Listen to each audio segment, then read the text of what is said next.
dito sa part 2 ng aking travel vlog ay ipapakita ko naman sa inyo ang ilan sa mga tourist spots dito sa Mindoro. This time, ang makakasama ko naman po ay ang ex-boyfriend ko. Char.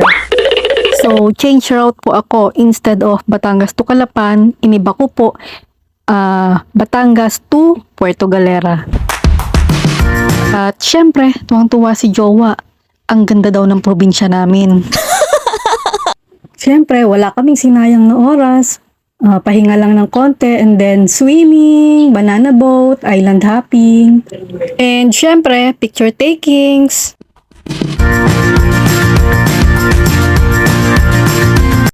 At pagdating ng gabi, tambay sa beach, nanood ng fire dance.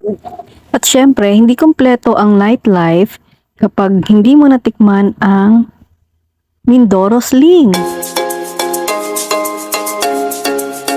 Kinabukasan, dumaan kami sa Tamaraw Falls para kumain at makapag-swimming na din bago kami tumuloy sa aming next destination.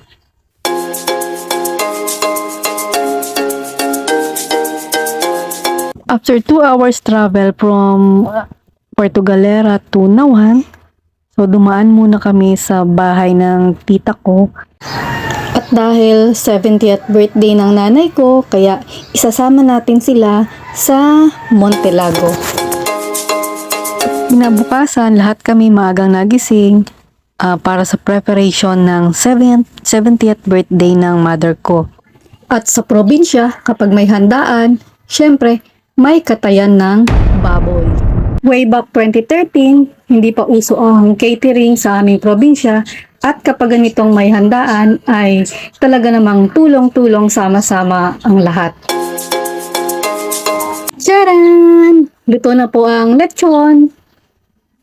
At syempre, may pa-cake din ang mga mayora para sa birthday celebrants. So, ayan po.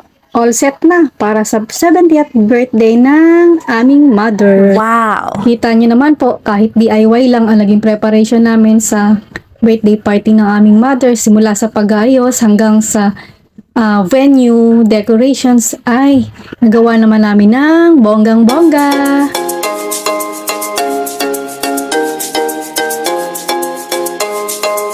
At sa huling araw ng aming bakasyon ay ipapasyal ko kayong muli dito sa Montelago Hot Spring. Way back 2013, ganyan pa po ang itsura ng hot spring. At kung gusto nyo pong itry na magluto ng itlog, kailangan nyo lang pong magdala kasi that time ay wala pa pong malapit na tindahan. At dahil nga wala pang sasakyan, so sa kabayo muna tayo. Noong 2013, unti-unti nang dinedevelop yung lugar namin.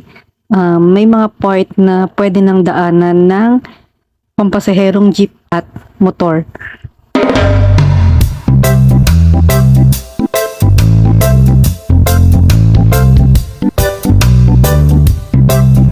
Bago kami bumiyahe going Calapan Pier, nakapag-moment pa kami. Dumaan din muna po pala kami sa Barangay Melgar, kung saan matatagpuan ang grotto na may 333 steps.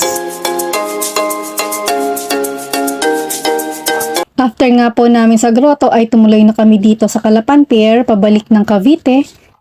At sasakay po kami ng Roro instead na sa fast craft para mas ma-experience niya po yung travel sakay ng barko.